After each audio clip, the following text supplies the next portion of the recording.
أعوذ بالله من الشيطان الرجيم. بسم الله الرحمن الرحيم. اقرأ باسم ربك الذي خلق. خلق الإنسان من علق. اقرأ وربك الأكرم. الذي علم بالقلم. علم الإنسان ما لم يعلم.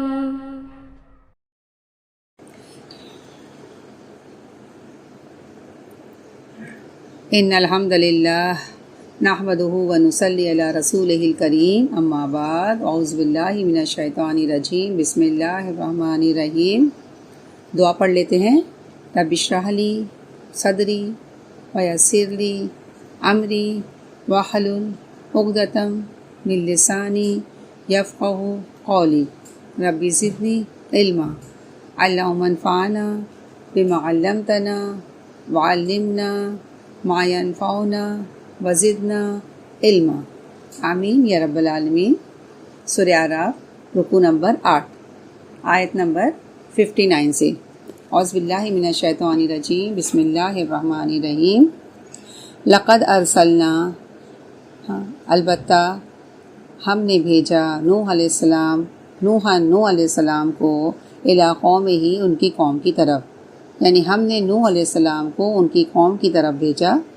فقال، پس اس نے کہا، یا قومی، اے میری قوم، اعبدوا اللہ، اللہ کی عبادت کرو، ما لکم، نہیں ہے تمہارے لیے، من الہ، کوئی الہ، غیرہ، اس کے سوا، یعنی اس کے سوا تمہارا کوئی الہ نہیں ہے۔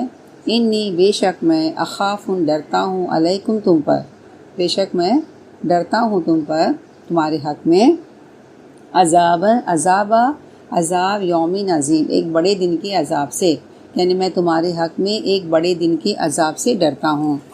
دیکھیے میری بہنیں، ہر پیغمبر جو ہے اپنی قوم کی طرف بھیجے گئے، اپنی قوم کی طرف بھیجے گئے۔ نوح علیہ السلام پہلے رسول تھے، یعنی آدم علیہ السلام کے بعد تقریباً 1000 سال تک دنیا میں توحید کا پیغام تھا، توحید کا پیغام عام تھا، سب لوگ ایک ہی دین پر تھے، آتا ہے نا، کان الناس امتن واحدہ، سب لوگ ایک ہی دین پر تھا۔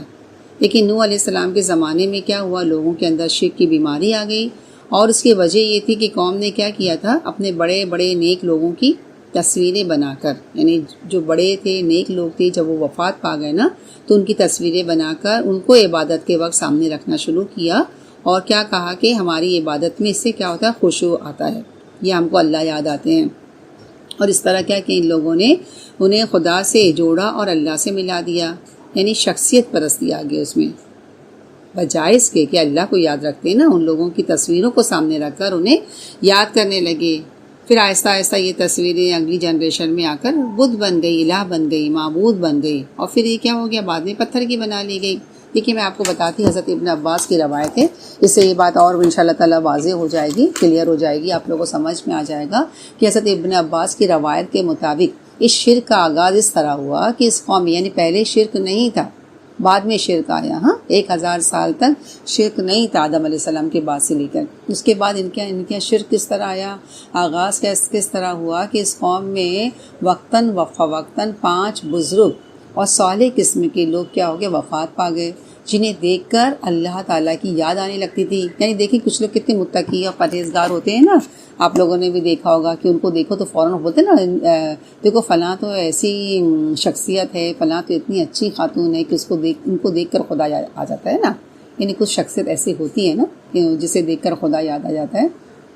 بہرحال میں آپ کو بتا رہی تھی کہ جنہیں دیکھ کر اللہ تعالیٰ یاد آنے لگتے تھے، اور جب یہ بزرگ کیا ہو گئے، فوت ہو گئے، وفات پا گئے، تو عبادت گزار لوگوں نے کیا کیا، ان کی اس خلا کو بری طرح محسوس کیا، خالی پن محسوس کیا۔ اب ایسے موقع پر کیا ہوا، شیطان نے انہیں پٹی پڑھائی کہ اگر تم ان بزرگوں کے مجسمے بنا کر سامنے رکھ لو گے تو تمہیں فائدہ بھی ہو سکتا ہے، اور تمہارا اللہ کی عبادت میں اسی طرح دل لگا رہے گا جس طرح ان کی موجودگی میں لگا کرتا تھا۔ اب یہ جو لوگ تھے، سادہ قسم کے جو لوگ تھے، وہ شیطان کی اس فریب میں آ گئے، اور انہوں نے کیا کیا، ان 5 بزرگوں کے مجسمے بنا کر مسجدوں میں اپنے سامنے رکھ لیے۔ اب یہ لوگ تو ان مجسموں کو دیکھ کر اللہ کی عبادت کرتے تھے، یعنی مجسمے کے سامنے نہیں جھکتے تھے، ان کی عبادت نہیں کرتے تھے، بلکہ اللہ کو ان کو دیکھ کر وہ اللہ کی عبادت کرتے تھے۔ مگر بعد میں جو آنے والی جو جنریشن تھی، جو نسل در نسل جو آگے جب آئی، ان لوگوں نے کیا کیا، انہی مجسموں کی پرستی شروع کر دی تھی۔ اور جب نوح علیہ السلام کو اللہ تعالیٰ نے وہاں مبعوث کیا تو اس وقت ان کی قوم بری طرح ان 5 بزرگوں جن کے نام سورہ نوح میں آتا ہے، ود ہے، سوا، یغوث، یعوق اور نصر۔ کیا ہے وہ نام؟ ود، سوا، یغوث، یعوق اور نصر۔ یہ بزرگ لوگ تھے، 5 بزرگ تھے۔ اب ان لوگوں نے کیا کیا، وہ پوری طرح ان کی پرستش میں پھنس گئی۔ یہ بخاری کی حدیث، بخاری کی اس میں حضرت ابن عباس کی روایت ہے۔ تو بات کہنے کی یہ ہے کہ اس طرح کیا ہوا پتہ ہے، دنیا میں پہلی دفعہ شرک عام ہو گیا، اور نوح علیہ السلام کو اپنی قوم کی طرف بھیجا گیا۔ اللہ تعالیٰ نے اس لیے بھیجا تاکہ وہ ان کو شرک سے روکے، انہیں باز رکھے۔ اچھا، ہم قرآن میں دیکھتے ہیں کہ 43 ٹائمز نوح علیہ السلام کا ذکر آتا ہے، اور زیادہ تفصیل تو ہمیں سورہ اعراف، یہاں تو بہت مختصر بتایا گیا ہے، زیادہ تفصیل ہم کو ہے نا سورہ ہود میں ملے گی، سورہ الشعراء میں ملے گی، سورہ مومنون، سورہ قمر، سورہ نوح، بہت زیادہ وہاں الگ الگ تفصیل بیان کی گئی ہے، تفصیل سے بتایا گیا ہے۔ اچھا، نوح علیہ السلام کا جو مرکزی علاقہ وہ عراق تھا، یعنی عراق کے علاقے میں اللہ تعالیٰ نے آپ کو مبعوث کیا۔ تو نوح علیہ السلام نے کیا کہا، کیا کرو، قال یا قوم اعبدوا اللہ، عبادت کرو اللہ کی، اور کیا، ما لکم من الہ غیری، اللہ کے سوا تمہارا کوئی معبود نہیں ہے۔ اور اگر تم نے یہ بات نہ مانی تو کیا ہوگا، انی اخاف علیکم عذاب یوم عظیم، مجھے اس بات کا ڈر ہے، مجھے اس بات کا خوف ہے کہیں تم پر ایک ہولناک عذاب نہ آ جائے، ایک بڑا عذاب نہ آ جائے۔ میں ڈرتا ہوں تمہارے بارے میں، ڈرتا ہوں اس بڑے دن کے عذاب سے۔ بڑا دن کون سا دن ہے؟ کون سا بڑا دن؟ قیامت کا دن۔ یعنی اگر تم نے اللہ کی بات نہیں مانی تو جس طرح تم اللہ کے پاس واپس جاؤ گے قیامت کے دن، تو تمہیں بڑا عذاب پکڑ لے گا۔ آیت نمبر 60 ہے، قال الملأ کہا سرداروں نے، من قوم ہی اپنی قوم کو، یعنی کیا ہوا، قال الملأ من قوم ہی، اس کی قوم کے سردار نے کہا، کیا کہا، انا بے شک ہم لنراکا، تم کو دیکھتے ہیں، فی ضلال مبین، کھلی گمراہی میں۔ یعنی اس کی قوم کے بڑے لوگوں نے، سردار لوگوں نے نوح علیہ السلام کو کہا کہ ہم کو تو یہ نظر آتا ہے کہ تم کیا ہو، سری گمراہی میں مبتلا ہو۔ دیکھیں یہاں جو لفظ آتا ہے نا، ملاؤ، 9واں پارہ کا دیکھیں شروع میں بھی آئے گا، قال الملاؤ۔ تو یہ جو لفظ جو ہے نا، یہ روٹ ورڈ اس کا ملعون ہے، ملعون کا مطلب ہوتا ہے بھرنا۔ اور قوم کے دراصل جو اشراف ہوتے ہیں، قوم کا جو بڑا طبقہ ہوتا ہے، قوم کے جو سردار ہوتے ہیں نا، ان کے لیے یہ لفظ استعمال ہوتا ہے، ملعا۔ تو کیا کہتے ہیں، ہم تم کو کیا دیکھتے ہیں، بے شک ہم تمہیں کیا دیکھتے ہیں، انا لنراکا، بے شک ہم تجھ کو دیکھتے ہیں، لنراکا۔ یہ جو لنراکا ہے نا، یہ کس سے رآ رے حمزہ یا، رآ، اور یہ جو ہے نا، اسی کو کیا، رویت، اس کو رویت بھی کہتے ہیں۔ اور رویت جو ہوتی ہے نا، رویت یہ دیکھنے کو کہتے ہیں نا، رویت۔ اچھا، دیکھنا دیکھیں 2 طرح کا ہوتا ہے۔ کیسا ہوتا ہے 2 طرح کا، ایک دل کی آنکھ سے دیکھنا، ایک ظاہر کی آنکھ سے دیکھنا۔ تو یہاں وہ نوح علیہ السلام کو کیا کہتے ہیں، ہم دیکھتے ہیں تجھ کو۔ تو یہاں دیکھنے سے مراد ظاہری آنکھوں سے دیکھنا نہیں ہوتا ہے، ظاہر آنکھ سے دیکھنا نہیں ہوتا ہے۔ یعنی ان کا کہنے کا کیا مطلب ہے کہ ہمارے خیال میں، ہماری رائے میں، ہماری عقل یہ کہتی ہے، ہماری سمجھ یہ بات کہتی ہے کہ تم کیا ہو، فی ضلال مبین، کھلی گمراہی میں ہو، یعنی تم صحیح بات نہیں کر رہے ہو۔ جس میں ہم ہیں، ہماری قوم ہے، سب لوگ ہیں، تم اس کے خلاف جا کر کوئی اور بات کر رہے ہو۔ اور میری بہنیں دیکھیں، ایسا ہر دور میں ہوتا ہے کہ صحیح بات کہنے والے لوگ کیا ہے، کم رہتے ہیں، اور غلط بات جو کہنے والے جو ہوتے زیادہ، اکثریت ان کی ہوتی ہے۔ صحیح بات کہنے والوں کی تعداد ہمیشہ کیا ہوتی ہے، کم ہوتی ہے، اور ان کم لوگوں کو لوگ ہمیشہ کیا کہتے ہیں، گمراہ کہا جاتا ہے، گمراہ کہتے ہیں، کیونکہ وہ اس راہ پر نہیں چل رہے ہوتے نا جس پر سب لوگ چل رہے ہوتے ہیں۔ اس کو چھوڑ کر، اس راہ کو چھوڑ کر اللہ کی راہ اختیار کرتے ہیں نا، تو لوگ ان کو کیا کہتے ہیں کہ تم کیا ہو، گمراہ ہو. دیکھیں سورہ مطففین میں بھی آتا ہے نا وَإِذَا رَأَوْهُمْ قَالُوا إِنَّ هَؤُلَاءِ لَضَالُّونَ، یعنی سیدھے راستے پر چلنے والوں کو لوگوں نے بھٹکا ہوا کہا ہے، گمراہ کہا ہے. ہاں کہ یہ کیسے گمراہ لوگ ہیں، ان کو کچھ سمجھ میں نہیں آتا ہے. تو یہاں چونکہ قوم کے سردار ہی کا ہی فیصلہ تھا تو ظاہر ہے کہ پھر عوام کیا کرے گی؟ عوام کیا کرتی ہے؟ فالوورز ہوتی ہیں نا، ان کے پیچھے پیچھے چلتی ہے. تو میری بہنیں جب بولتے ہیں نا بڑوں میں بگاڑ آ جائے نا تو پھر کیا ہوتا ہے؟ ساری قوم میں بگاڑ آ جاتا ہے. تو نوح علیہ السلام کیا جواب دیتے ہیں آیت نمبر 61 میں؟ قالا، نوح علیہ السلام کہتے ہیں یا قومی، اے میری قوم، لیسا بھی نہیں ہے مجھ میں دلالتاً کوئی گمراہی. ہاں میری قوم میں میری قوم مجھ میں کسی قسم کی بھی گمراہی نہیں ہے. ولیکنی، لیکن میں کیا ہوں؟ رسول ہوں من رب العالمین، تمام جہاں والوں. ہاں یعنی کیا مطلب ہے کہ میں رسول ہوں، رب عالمین کا رسول ہوں، تمام جہاں کے رب کی طرف سے بھیجا گیا رسول ہوں. یعنی مجھ میں کیا ہے؟ یہاں جو لفظ آتا ہے دلالہ، جو لفظ ہے دلالتاً، یہ نکرہ ہے. نکرہ ہے یعنی کسی بھی قسم کی گمراہی مجھ میں نہیں، ادنا سے ادنا، کمتر سے کمتر، چھوٹی سے چھوٹی، یعنی کوئی بھی چیز مجھ میں ایسی نہیں ہے جسے تم لوگ گمراہی کہتے ہو. یعنی میں کیا ہوں؟ بالکل بھی بھٹکا ہوا نہیں ہوں. اس کے برعکس میں کیا ہوں؟ ولیکنی رسول من رب العالمین. ہاں لیکن میں کیا؟ ایک رسول ہوں. رب کائنات نے مجھے تمہاری ہدایت کے لیے کیا بنا کر بھیجا ہے؟ ہاں رسول بنا کر بھیجا ہے، پیغام کے ساتھ مجھے بھیجا ہے. آیت نمبر 62 ابلغکم، میں پہنچاتا ہوں تم کو، رسالاتی، پیغام، ربی، اپنے رب کا، یعنی میں اپنے رب کا پیغام پہنچاتا ہوں. وانصح، اور میں خیر خواہ ہوں، لکم، تمہارا. وعلموا، اور میں جانتا ہوں، من اللہ، اللہ کی طرف سے، ما لا تعلمون، جو تم نہیں جانتے. یعنی میں اپنے رب کا پیغام پہنچاتا ہوں، تمہارا خیر خواہ ہوں، اور مجھے اللہ کی طرف سے وہ کچھ معلوم ہے جو تم کو نہیں معلوم ہے. لیکن یہاں جو لفظ آیا نا رسالات ربی، یہ رسالتن کی جمع ہے. رسالتن کی جمع ہے. اور رسالت کس کو کہتے ہیں؟ پیغام کو نا، میسج کو. اور یہاں دیکھیے جمع آیا ہے. کیوں آیا ہے؟ کیونکہ بہت سے پیغام، میں تمہارے پاس تمہاری رب کی طرف سے بہت سے پیغام لایا ہوں.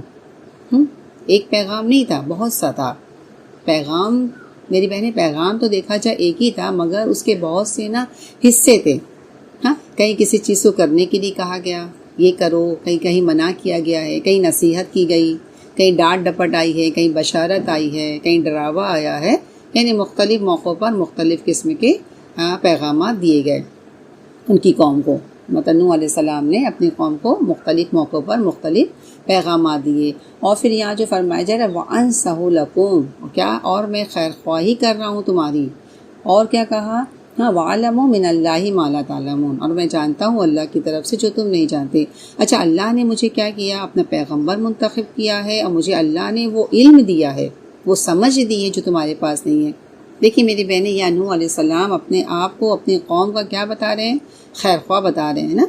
اور اگر دیکھا جائے تو کیا ہے؟ دین سراسر کیا ہے؟ خیر خواہی کا ہی نام ہے نا. دین کا پیغام ہی دراصل کیا ہے؟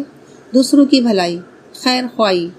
خیر کس کو کہتے ہیں؟ بھلائی کو. خواہی کا مطلب کیا ہوتا ہے؟ چاہنا، بھلائی چاہنا.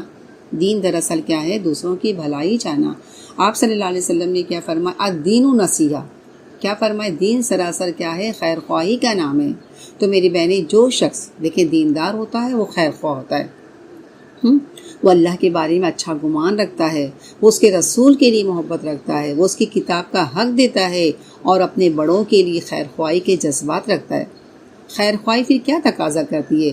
ہاں کہ ان کو بھٹکنے نہ دیا جائے، ان کی صحیح باتوں میں بات مانی جائے عوام الناس کی. یعنی کیا ہے خیر خواہی؟ خیر خواہی کیا تقاضا کرتی ہے کہ عوام الناس کو بھٹکنے نہیں دیا جائے، انہیں صحیح بات بتائی جائے، ان کا خیر خواہ رہا جائے. اور کسی بھی انسان کی سب سے زیادہ خیر خواہی کیا ہو سکتی ہے؟ کہ اس شخص کا، سامنے والوں کا انجام اچھا ہو، اس کی آخرت اچھی ہو، آخرت کی فکر کرنا. اب میری بہنیں، جب یہ خیر خواہی دیکھیں انسانوں کے لیے ہوتی ہے تو ہم دیکھتے ہیں جیسے کہ ماں باپ کے بارے میں آتا ہے. ماں باپ کیا کرتے ہیں؟ اپنے بچوں کے خیر خواہ ہوتے ہیں نا، تو کیا کرتے ہیں؟ جب دیکھیں ان کو ہوم ورک ملتا ہے، کام ملتا ہے، تو وہ کیا کہتے ہیں اپنے بچوں سے کہ کرنا ہے کرو، نہیں کرنا مت کرو، ایسے کہتے ہیں. ورنہ وہ کیا کرتے ہیں؟ سختی کرواتے ہیں نا. ہوم ورک کرواتے ہیں، ایگزام کی تیاری کراتے ہیں، رات رات بھر ان کو بھی جگاتے ہیں، خود بھی جاگتے ہیں، کیونکہ ان کو پتہ ہے کہ اگر یہ سختی نہیں کریں گے تو پھر کیا ہوگا، اس کے بچے کا آگے جو رزلٹ آئے گا وہ کیا آئے گا، 0 ہوگا، فیل ہو جائے گا۔ ہاں، اگر آج وہ اس پر سختی نہیں کریں گے تو وہ بچوں کی بات نہیں مانتے ہیں، بلکہ وہ کیا کرتے ہیں، ان کے ساتھ سختی کرتے ہیں۔ تو میری بہنیں، جو ماں باپ اپنے بچوں کے ساتھ اس طرح کا معاملہ کرتے، کیا یہ خیر خواہی ہے؟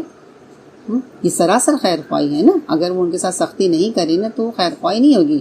تو خیر خواہی کا مطلب یہ نہیں ہے کہ جو کسی کو پسند ہو وہی بات کہتے چلے جاؤ، وہی مانتے چلے جاؤ، بچہ جو کہہ رہا وہ سنتے چلے جاؤ، نہیں۔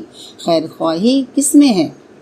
ہاں، کہ جو حقیقت میں دیکھا الٹیمیٹلی آخرت کے اعتبار سے، انجام کے اعتبار سے دوسروں کے لیے بات اچھی ہو، اس کو بتائیں۔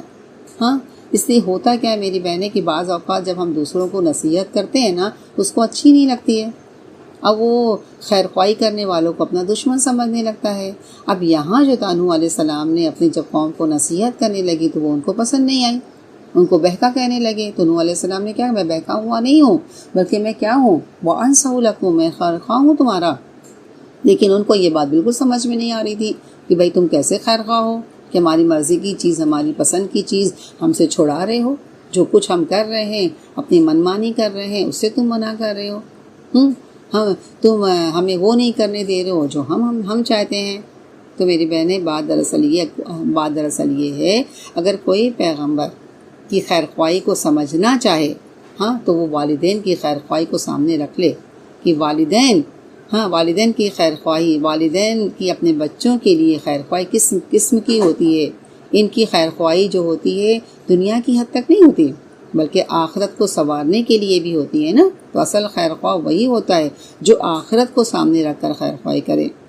مثلا جیسے آپ کسی کو اپنا دوست بناتے ہیں یا آپ کسی کو اپنا دوست مانتے ہیں تو جو آپ کی مرضی کی باتیں کرے، ہاں، اور جو آپ کی مرضی کے مطابق بات نہیں کرتا تو آپ کیا کرتے ہیں، دوست کس کو رکھتے ہیں، جو آپ کی مرضی کی باتیں کرتا ہے، اور جو آپ کی مرضی کی باتیں نہیں کرتا آپ اسے کٹی ہو جاتے ہیں نا، کٹی کر لیتے ہیں۔ اب میری بہنیں آپ دیکھیں کہ اصل خیر خواہی پھر کیا ہے، دوست کے ساتھ خیر خواہی پھر کیا ہے، اس کو کیسی نصیحت کی جائے، کیسی بات بتائی جائے جو اس کے لیے اچھی ہو نا، دین اور دنیا کے اعتبار سے نا، خواہ اس کی مرضی کے خلاف ہی کیوں نہ ہو۔ لیکن ہم عام طور پر کیا دیکھتے ہیں کہ انسان ڈرتا ہے نا، کس بات سے، کہیں وہ سامنے والا ناراض ہو جائے گا، مجھے چھوڑ دے گا۔ ہم کیسے سوچنے لگے، ہم اگر یہ سوچنے لگے کہ ٹھیک ہے جانے دو، اس کا چاہے نقصان ہوتا رہے مگر میرا نقصان نہ ہو، اس کا برا ہوتا ہے ہو، ہاں، لیکن میری دوستی نہ ٹوٹے، تو میری بہنیں پھر یہ خود غرضی ہوئی نا، یہ تو پھر خیر خواہی نہیں ہوئی نا، کہ مجھے نہیں چھوڑے، میرا نقصان نہ اس کا ہوتا ہے ہو جائے، ہاں، اس کے لیے میں نہیں اس کو کچھ کہوں گی، بھٹکتا ہے تو بھٹکتا رہے، بگڑتا ہے تو بگڑتا رہے، تو یہ خیر خواہی نہیں ہے نا۔ پھر خیر خواہی کیا ہے، جو درست اور صحیح بات کہے، دوسروں کو بتا دے، درست اور صحیح بات دوسروں کو بتا دے، خواہ اس کو بھلی لگے چاہے اس کو بری لگے، دوستی رکھے یا چھوڑ دے، ہے نا۔ اور نوح علیہ السلام کیا کہتے ہیں، وَعْلَمُوا مِنَ اللَّهِ مَا لَا تَعْلَمُونَ، ہاں، میں وہ باتیں جانتا ہوں اللہ تعالیٰ کی طرف سے، مجھے اللہ تعالیٰ کی طرف سے وہ کچھ معلوم ہے جو تم کو نہیں معلوم ہے، ہاں، تمہیں نہیں پتا ہے، میں جانتا ہوں وہ باتیں اللہ کی طرف سے جو تمہیں نہیں پتا، اس سے کیا کرو، تم میری باتیں مان لو، یعنی میری باتیں اگر وقتی طور پر، ظاہری طور پر تمہیں بری لگ رہی ہے، اچھی نہیں لگ رہی، تب بھی تم اسے مان جاؤ۔ کیوں؟ کیونکہ یہ بات میں اس لیے کی ہے کہ جو میں جانتا ہوں ہاں وہ تم نہیں جانتے۔ کیونکہ دیکھیں نوح علیہ السلام کے ساتھ وہ ان کی قوم بحث کر رہی تھی نا، آرگومنٹ کر رہی تھی نا، کیا کہتے تھے وہ اپنے آپ کو کہ ہم اتنے سمجھدار لوگ ہیں، دنیا میں اتنے آگے بڑھے ہوئے لوگ ہیں، تم یہ کیسی باتیں ہمیں کہہ رہے ہو جس سے ہماری دنیا کا نقصان ہو رہا ہے۔ تو نوح علیہ السلام نے کیا کہا، نہیں، میرا علم کیا ہے، تم سے زیادہ ہے، مجھے اللہ نے وہ دیا ہے جو تمہیں نہیں دیا ہے، اس لیے تم کیا کرو، میری بات مان جاؤ۔ آیت نمبر 63 دیکھ لیتے ہیں، اوا عجیب تم، کیا تمہیں، ہاں، اوا عجیب تم، کیا تمہیں عجیب لگا، عجب سے ہے نا، عجیب، ہاں، عجب تم عجیب سے ہے، کیا تمہیں عجیب لگا، ان جاکم، کہ تمہارے پاس آیا ذکر، نصیحت، من ربکم، تمہاری رب کی طرف سے، یعنی کیا تمہیں عجیب لگا، ہاں، کہ تمہارے پاس ذکر تمہارے رب کی طرف سے آ گیا، اور من ربکم علی رجلن، علی پر رجلن آدمی، منکم تم میں سے، یعنی تمہاری اپنی قوم کے ایک آدمی پر. یعنی کیا تمہیں اس بات پر تعجب ہوا کہ تمہارے پاس خود تمہاری اپنی قوم کے ایک آدمی کے ذریعے تمہارے رب کی طرف سے ذکر آ گیا؟ یعنی کیا مطلب ہوا ہے، تمہیں میری بات ماننے میں کیوں مشکل ہو رہی ہے؟ اس لیے کہ میں تمہیں کیا دکھ رہا ہوں، ایک عام انسان نظر آ رہا ہوں. کیونکہ میری بہنیں، لوگوں نے ہمیشہ پیغمبروں کی بات کو اہمیت کیوں نہیں دی، اور خصوصاً قوم کے جو بڑے بڑے جو لوگ تھے، لیڈر تھے، اشراف لوگ تھے، سردار تھے، ان کے پاس وہ نہیں. وہ کیا سوچتے تھے کہ پیغمبروں کے پاس وہ نہیں جو ہمارے پاس ہے، ہمارے پاس تو دنیاوی ساز و سامان ہے. اور قوم کے بڑے بڑے لوگوں کے نے ہمیشہ پیغمبروں کی مخالفت کی، بڑے بڑے لوگوں نے پیغمبروں کی اسی وجہ سے اور مخالفت کی. اور یہاں پر نوح علیہ السلام کیا کہتے ہیں کہ تمہیں اس بات پر تعجب ہے، اس لیے کہ تم لوگ میری بات نہیں مان رہے ہو، کہ تم یہ سوچتے ہو کہ میں یہ رسالت، یہ نصیحت، یہ پیغام ایک انسان پر کیوں آیا جو تم ہی میں سے ایک ہے، تمہاری ہی قوم کا فرد ہے، اس لیے تم میری بات نہیں مان رہے ہو. تو یہاں فرمایا جا رہا ہے لِيُنذِرَكُمْ، کہ وہ ڈرائے تم کو، خبردار کرے تم کو، وَلِتَتَّقُوا، وہ ڈرائے تم کو اور تم کو خبردار کرے، اور تاکہ تم تقوی اختیار کرو، وَلَعَلَّكُمْ تُرْحَمُونَ، اور تاکہ تم پر کیا ہو جائے، اور تم پر رحم کیا جائے. یعنی میری بہنیں، یہاں بات کیا سمجھ میں آ رہی ہے کہ رحمت کے لیے کیا ضروری ہے؟ تقوی. رحمت کے لیے کیا ضروری؟ تقوی. یہ جو بات یہ کہہ رہے تھے نا کہ پیغمبر جو ایک عام انسان ہے، تو یہ ہر دور میں ایسا مسئلہ ہوا ہے. اور پیغمبروں کے بعد بھی ہم دیکھتے ہیں کہ نصیحت کرنے والا جو شخص ہوتا ہے یا اللہ کی بات پہنچانے والا، اگر لوگوں کو کیا ہوتا ہے، اپنے درجے سے، اپنے مقام سے اگر کم نظر آتا ہے نا، یعنی جس کو سمجھایا جا رہا ہے، جو اللہ کا پیغام پہنچا رہا ہے، اگر سامنے والا یہ دیکھتا ہے کہ جو پیغام دے رہا ہے وہ اس کو اگر اپنے درجے سے کم یا اپنے مقام سے کم اسے اگر نظر آتا ہے، کسی بھی اعتبار سے کم نظر آتا ہے، تو کیا ہوتا ہے، تو کیا کرتے ہیں، تو پھر وہ اس کی بات کی طرف توجہ نہیں دیتے ہیں. اگر وہ شاید مال کے اعتبار سے کم ہے، دنیاوی ترقی کے اعتبار سے کم ہے، تو وہ کیا کرتے ہیں، اس کی بات کو اہمیت نہیں دیتے، توجہ نہیں دیتے، بلکہ اگنور کرتے ہیں. تو میری بہنیں، یہ ہر دور میں ہوتا رہا ہے. کبھی تو انا کی وجہ سے اپنی بڑائی کا مسئلہ سامنے آ جاتا ہے، کبھی مال کی وجہ سے، کبھی اپنے قابلیت کی وجہ سے کہ ہم بھلا اس کی بات کیوں مانیں، وہ چھوٹا ہے ہم بڑے ہیں نا. یہ بات ہے نا اکثریت اسی وجہ سے نا، بڑوں اپنے جو بولتے ہیں نا پیغمبروں کی بات کا، یا جو اللہ کا جو پیغام لاتے ہیں اس کی بات کا، یہی وجہ ہوتی ہے انکار کرنے کی، خاص وجہ یہی ہوتی ہے. سورہ یونس میں دیکھے آتا ہے نا کہ کیا یہ بات لوگوں کو عجیب لگی کہ ہم نے وحی کی ایک شخص کی طرف انہی میں سے کہ وہ لوگوں کو ڈرائے. یعنی دیکھیں، لوگوں نے ہمیشہ کیا کہا پیغمبروں سے کہ اس کے ساتھ فرشتہ کیوں نہیں آیا، یا وہ فرشتوں کے ساتھ کیوں نہیں آیا، یا اس کے پاس تو دنیا بہت ہوتی، یعنی بہت سارا مال ہوتا.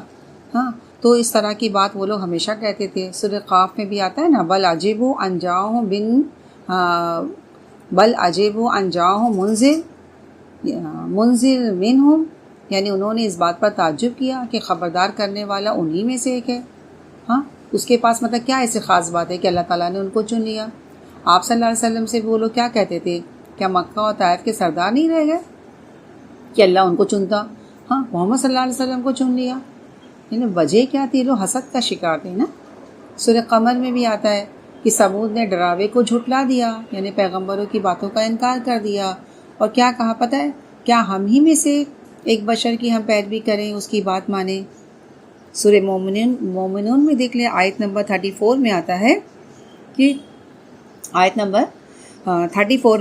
کہ وَلَئِنْ أَطَعْتُمْ بَشَرًا مِثْلَكُمْ إِنَّكُمْ إِذًا لَخَاسِرُونَ، اگر تم نے اطاعت کی ایک بشر کی جو تمہارے ہی جیسا ہے، تو تم تو ضرور خسارہ ہی پاؤ جاؤ گے، تم تو نقصان اٹھاؤ جاؤ گے.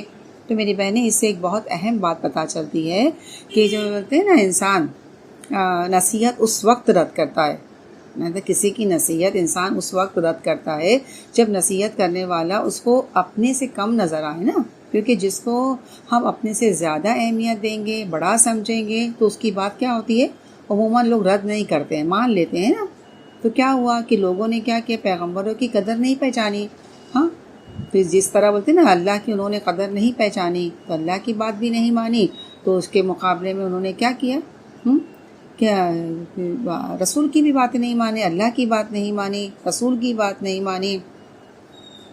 سورہ اسراء دیکھ لیجئے، آیت نمبر 94 میں آتا ہے وَمَا مَنَعَ النَّاسَ أَن يُؤْمِنُوا إِذْ جَاءَهُمُ الْهُدَىٰ إِلَّا أَن قَالُوا أَبَعَثَ اللَّهُ بَشَارًا رَسُولًا بشارن رسولہ، یعنی کیا مطلب ہو گیا کہ نہیں منع کیا لوگوں کو ایمان لانے سے مگر اس بات سے کہ ان کے پاس ہدایت آ چکی تھی، مگر یہ کہ وہ کہتے کیا رہے کہ کیا اللہ نے ایک بشر کو رسول بنا کر بھیجا ہے؟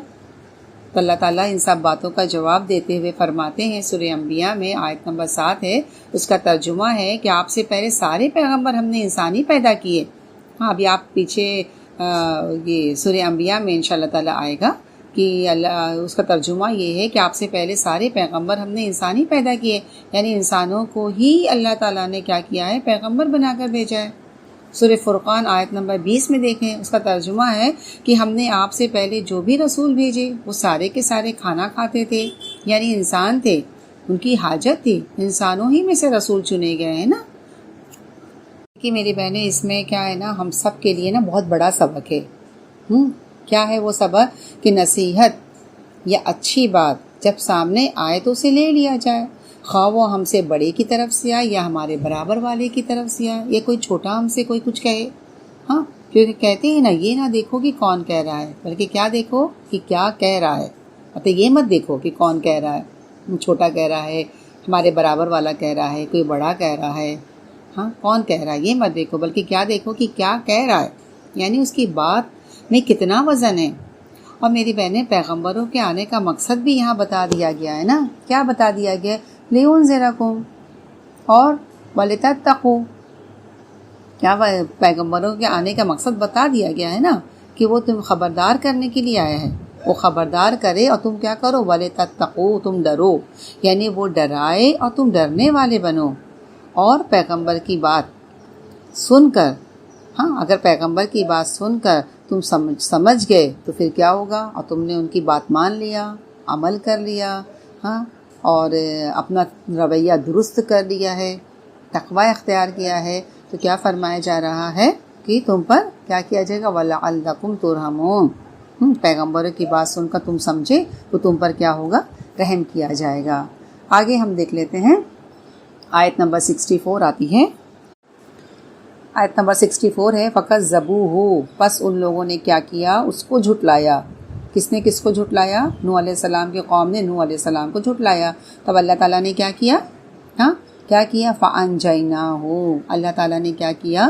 نوح علیہ السلام کو نجات دے دیا، وَالَّذِينَ مَعَهُ، اور ان لوگوں کو بھی جو نوح علیہ السلام کے ساتھ تھے، کہاں؟ فِي الْفُلْكِ، کشتی میں، ہاں وَأَغْرَقْنَا، اور غرق کر دیا ہم نے، کن کو؟ الذین، ان لوگوں کو، کذبوا بآیاتنا، جنہوں نے ہماری آیتوں کو جھٹلایا، انہم، بے شک وہ کیا تھے؟ کانو تھے، قومن قوم، امین، وہ لوگ کیسے لوگ تھے؟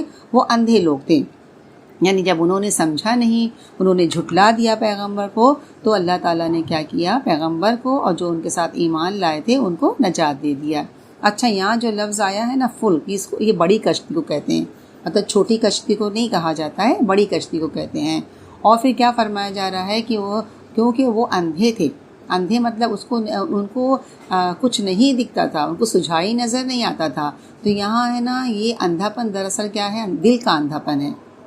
یہ نہیں کہا کہ وہ اندھے تھے، بلائنڈ تھے، یا ان کو آنکھیں نہیں تھی، بلکہ کیا ہے؟ دل کے اندھے تھے، ہاں اس لیے ان کے اور ہم ہاں وہ کیا تھے؟ دل کے اندھے تھے نا۔ اور ان کے غرق کیے جانے کی جو تفصیل آتی ہے نا سورہ قمر میں ملتی ہے، اس کا ترجمہ یہ ہے کہ ہم نے آسمان کے دروازے کھول دیے، ہاں برستے پانی اور بہتے پانی کے ساتھ، پانی خوب ان پر، ہاں ان کے اوپر خوب برسایا، اور جب وہ قوم غرق ہو گئی نا تو کون بچے؟ ہاں اللہ تعالیٰ نے انجیناہ، اللہ تعالیٰ نے پیغمبر کو بچا لیا ہو، اور کس کو؟ والذین معہ، اور جو نوح علیہ السلام کے ساتھ تھے۔ اور کہتے ہیں کہ بہت کم لوگ تھے جو ایمان لائے تھے، نوح علیہ السلام کے ساتھ جو ایمان لائے تھے اور جو بچ گئے تھے نا، روایت میں کہیں 40 آتا ہے، کہیں 80 آتا ہے، اس کے لگ بھگ ہی لوگ تھے۔ ہود میں آتا ہے نا وما آمنا معہ، ہاں الا قلیل، یعنی آپ کے ساتھ، نوح علیہ السلام کے ساتھ بہت تھوڑے لوگ ایمان لائے تھے. سورہ ہود میں آتے یعنی کئی سال کی تبلیغ کے بعد اتنے لوگ، بہت تھوڑے لوگ ایمان لائے. دیکھیے نوح علیہ السلام کا جب قصہ یہاں بیان کیا گیا ہے، اس سے کیسا معلوم ہوتا ہے؟ کیسا آپ لوگوں کو لگتا ہے؟ جیسے لگتا ہے کہ نوح علیہ السلام ان کے قوم میں کچھ سوال جواب ہوئے، بس 2-4 ملاقاتیں ہوئیں، انہوں نے اپنی قوم کو ڈرایا، انہوں نے جھٹلا دیا، انکار کر دیا. ایسا ہی لگتا ہے نا کہ بس چند ملاقاتوں میں یہ ساری باتیں مطلب ہو گئی اور پھر ان کو اللہ تعالیٰ نے ڈبو دیا. میری بہنیں ایسی بات نہیں ہے. نوح علیہ السلام نے اپنی قوم کو 950 سال تبلیغ کی تھی. کوئی معمولی عرصہ ہوتا ہے؟ چھوٹا عرصہ ہے، کتنا طویل عرصہ. اور نوح علیہ السلام کا قصہ قرآن میں اور بھی بہت جگہ بیان کیا گیا ہے اور ہر موقع پر کوئی نہ کوئی تفصیل ہمیں مل جاتی ہے. یہ قرآن کا دیکھیے میری بہنیں یہ انداز بیان ہے نا کہ جس مقام پر موضوع کی نسبت سے جتنا ذکر ضروری ہے، جتنا ذکر اتنا ہی بیان کر دیا جاتا ہے. کیونکہ قرآن کا بولتے ہیں نا مقصود قصہ نہیں ہے، قصہ کہانی نہیں کہ ایک لمبی سی نوح علیہ السلام کی پوری سٹارٹ سے لے کے اینڈ تک ایک سٹوری اور ایک قصہ سنا دیا جائے. نہیں، بلکہ اس وقت جو بات انسان کی ہدایت کے لیے اہم ہوتی ہے صرف اتنی ہی بیان کر دی جاتی تھی، اتنی ہی بیان کی جاتی ہے. مثلا یہاں یہ موضوع بیان کیا جا رہا ہے نا کہ انبیاء کو ہمیشہ سے جھٹلایا جاتا رہا. جھٹلانے والے لوگ قوم کے سردار ہوتے تھے جو اپنی ہٹ دھرمی پر اڑے رہتے تھے نا، پھر ان پر اللہ تعالیٰ کا عذاب آتا ہے جو انہیں تباہ کر کے رکھ دیتا ہے. اس لیے یہاں اتنا ہی ذکر کیا گیا ہے. اور جہاں دیکھیں رسول صلی اللہ علیہ وسلم کو اور صحابہ کرام کو جب مخالفین کی مظالم پر صبر کرنے کی تلقین ہوتی تھی نا، جب صحابہ کرام اور آپ صلی اللہ علیہ وسلم کو صبر کی جب تلقین کی جہاں ضرورت ہوتی، وہاں یہ بیان کر دیا جاتا کہ نوح علیہ السلام نے تو 950 سال تک صبر کیا. وہاں یعنی جیسے اللہ کے رسول صلی اللہ علیہ وسلم کو جیسے حالات پیش آ رہے تھے، اس حالات کے مطابق اللہ تعالیٰ وحی کے ذریعے اللہ کے رسول صلی اللہ علیہ وسلم کو تسلی دیتے، صحابہ کرام کو تسلی دیتے کہ جہاں صبر کی ضرورت ہوتی وہاں نوح علیہ السلام کے 950 سال تک دین کا کام کرنے کا ذکر کر کے آپ صلی اللہ علیہ وسلم کو صحابہ کرام کو تسلی دی گئی. جہاں نوح علیہ السلام کے نافرمان بیٹے کے غرق ہونے کا ذکر مقصود تھا اور یہ کہ وہ کیوں غرق ہوئے، وہاں طوفان نوح کی تفصیل بیان کی گئی. یعنی تمام انبیاء کرام کے حالات کے متعلق قرآن میں آپ کو اسی طرح کا انداز بیان ملے گا. جہاں جیسی ضرورت ہوتی تھی اللہ تعالیٰ اس طرح سے اللہ کے رسول صلی اللہ علیہ وسلم کو وحی کرتے تھے، آپ کو تسلی دیتے تھے، جس سے آپ کے دل کو سکون ملتا تھا، ہمت بڑھتی تھی، حوصلہ بڑھتی تھی. صحابہ کرام کو ہمت اور حوصلہ ملتی تھی نا. تو قرآن کوئی قصہ گوئی کی کتاب نہیں ہے کہ کسی ایک پیغمبر کی ایک بات پوری تفصیل سے سٹارٹ ٹو اینڈ کر دیا جائے نا. جگہ جگہ جہاں جیسی ضرورت ہوتی تھی، ہدایت کی جیسی ضرورت درکار ہوتی تھی، ویسے اللہ تعالیٰ وحی کے ذریعے سے آپ صلی اللہ علیہ وسلم کو بتاتے تھے. دیکھیے سورہ اعراف جو ہے نا یہ مکی سورہ ہے اور مکی سورہ میں نا توحید کے دلائل بہت زیادہ ملیں گے اور پھر پچھلی قوموں کے واقعات بھی بہت سی صورتوں میں کہیں مختصر اور کہیں مفصل بیان کیا گیا ہے. دیکھیے یہ واقعات کیوں سنائے جاتے ہیں، اس کی 2 وجہ ہے. نمبر 1 کیا وجہ تھی؟ قریش کو تنبیہ کرنا، قریش کو سمجھانے کے لیے. جیسے دیکھیں سورہ یوسف میں آتا ہے، آپ لوگ آگے پڑھیں گے، لقد کان قصصہم عبرۃ لاولی الالباب. البتہ ان کی کیا ترجمہ ہے؟ البتہ ان کے قصوں میں کیا عبرت ہے، کس کے لیے؟ لاولی الالباب، عقل والوں کے لیے. تاکہ قریش والوں میں جو سمجھدار ہے وہ کیا کرے، وہ ان واقعات سے کچھ سبق سیکھے نا. دیکھیے جب قوم نوح کو اللہ تعالیٰ نے کہا، یہاں کیا کہا ہے کہ یہ لوگ کیا ہیں، کیا فرمایا؟ انہم کانوا قوما عمین. کیا کہا گیا ہے؟ یہ اندھے لوگ تھے. قوم نوح کو قوما امین کہا گیا ہے، اندھے لوگ. دیکھیں اندھا ہونا اس لیے کہا کہ انہیں حق نظر نہیں آتا تھا اور پیغمبر کی زبان سے سچائی سمجھ میں نہیں آتی تھی. تو یہ فرمایا جا رہا ہے اے اہل مکہ، اگر تمہیں پیغمبر کی شخصیت اور اس کے پیغام میں کوئی سچائی نظر نہیں آتی ہے تو تمہارا انجام بھی کیسا ہوگا؟ ویسا ہی ہوگا جیسے قوم نوح کا ہوا تھا. اور جیسے کہ میں نے آپ کو کہا کہ آپ صلی اللہ علیہ وسلم کو تسلی دینا، ان واقعات کو آپ مطلب ان واقعات کو سنا کر آپ کو تسلی دینا. اور آپ کو کتنی بولتے ہیں نا کتنی تسلی ہو جاتی تھی نا کہ میں تنہا نہیں ہوں اس مخالفت کا شکار، مخالفت کے شکار میں تنہا نہیں ہوں، بلکہ یہ پیغام جس نے بھی دیا اس کو مخالفت کا سامنا کرنا پڑا. دیکھیے اس موقع پر ہے نا ایک اور شک بھی لوگوں کے دلوں میں جو کھٹکتا ہے نا اس کو بھی دور کر دینا ضروری ہے. یہ میں آپ کو یہ تفسیر جو ہے نا یہ تفہیم القرآن سے بتا رہی ہوں، اور بہت بہترین طریقے سے مولانا مودودی نے اس کی تفسیر لکھا ہے اور اس بارے میں بہت اچھے سے سمجھایا ہے، جو میں آپ کے سامنے رکھتی ہوں. انشاءاللہ آپ لوگوں کو بھی سمجھ میں آ جائے گا کہ یہ نا دیکھیے ایک شک ہمیشہ ہم لوگوں کے دلوں میں کھٹکتا رہتا ہے نا، جس کو دور کرنا بہت ضروری ہے. وہ یہ کہ جب دیکھیے ایک شک قرآن میں بار بار ایسے واقعات پڑھتا ہے نا، فلاں قوم نے نبی کو جھٹلایا اور امی نے اسے عذاب کی خبر دی اور اچانک ان پر عذاب آیا اور قوم تباہ ہو گئی. آپ لوگوں نے سنا ہے نا اب تک، اور آگے بھی آپ سنتے رہیں گے. تو میری بہنیں، تو اس سے دل میں ایک سوال یہ پیدا ہوتا ہے کہ آخر اس قسم کے واقعات اب کیوں نہیں پیش آتے ہیں؟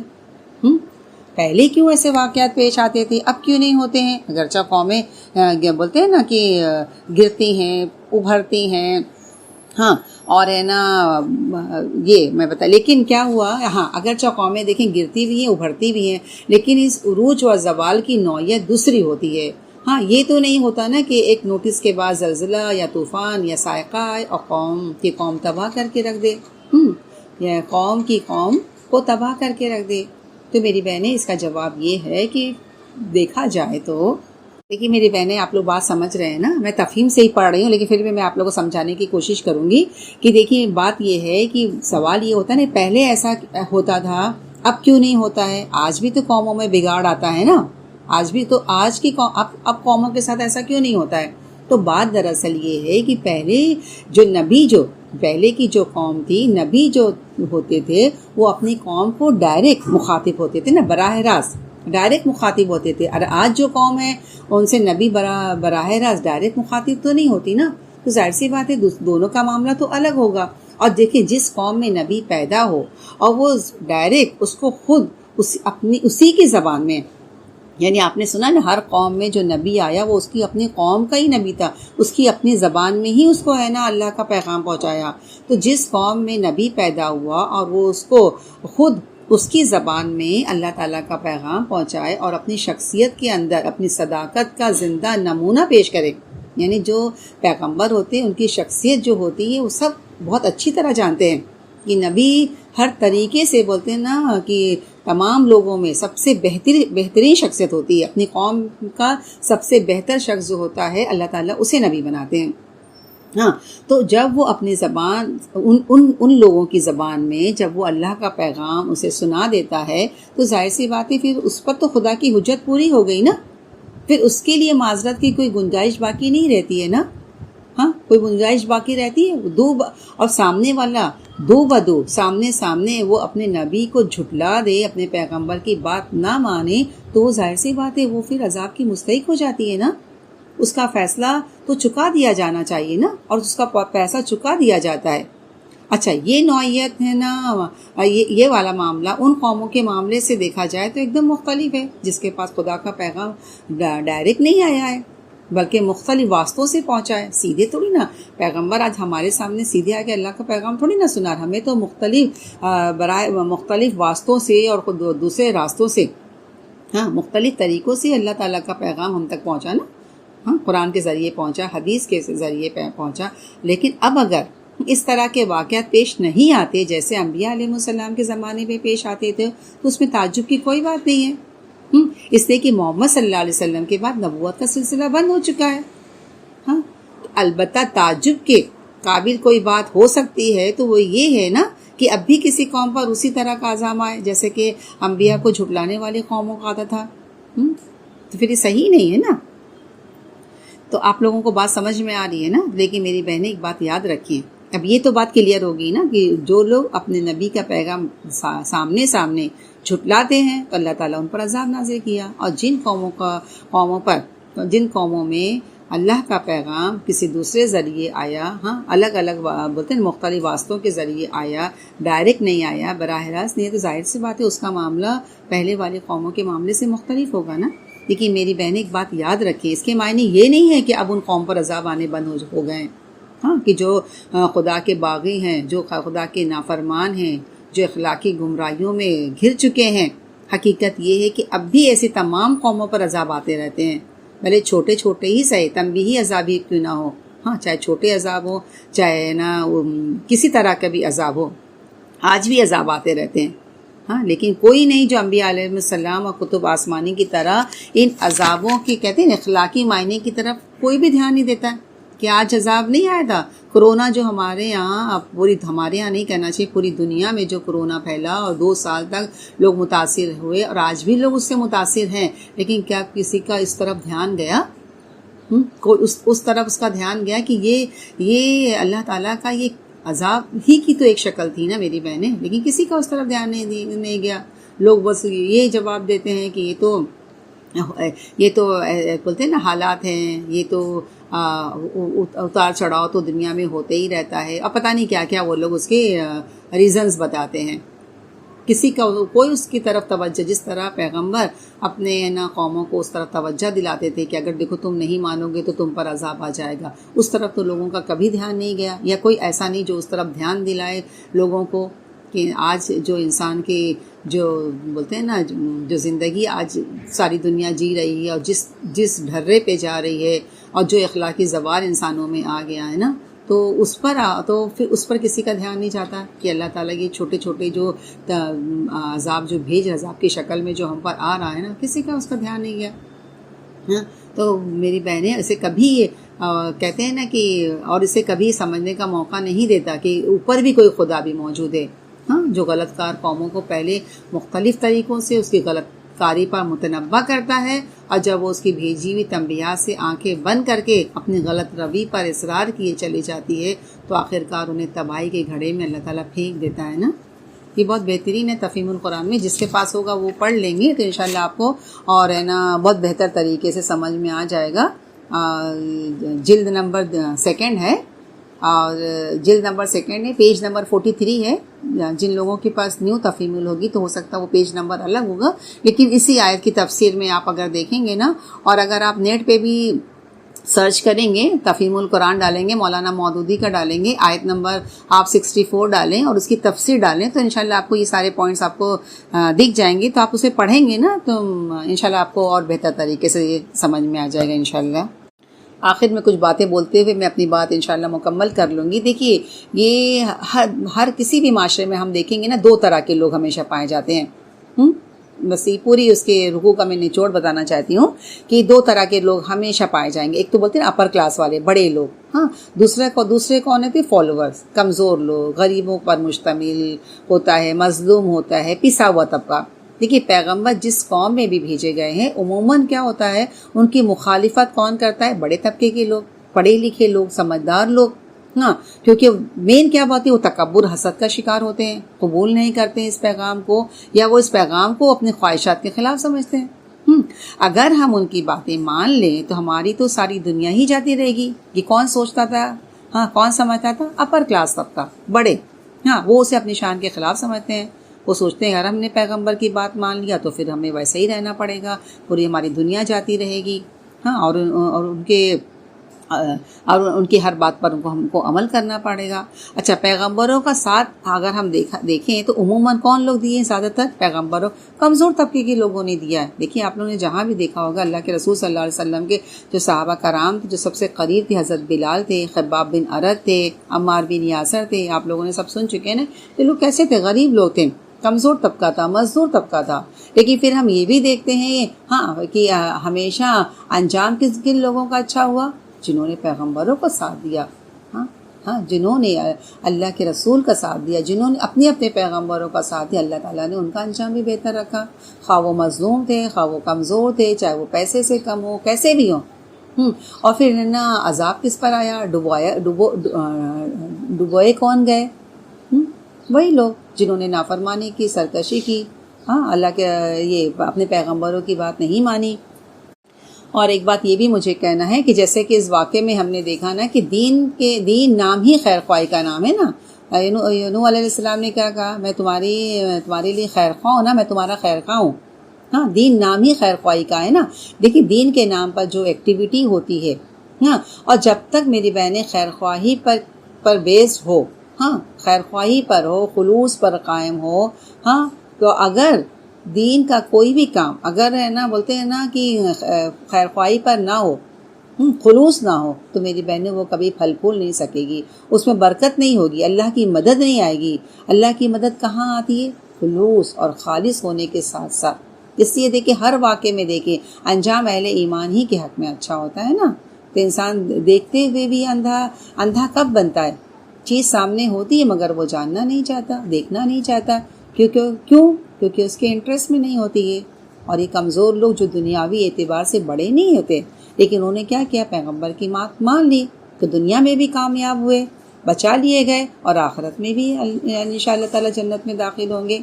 تو بات دراصل یہ ہے میری بہنیں کہ اللہ کے نزدیک کسی کا مال، کسی کا علم، کسی کی ذہانت، کسی کی قابلیت، کسی کی دنیاوی ترقی، کسی کی شان و شوکت کوئی اہمیت نہیں رکھتی میری بہنیں، جب تک کہ دل میں ایمان نہ ہو. ایمان لازم ہے.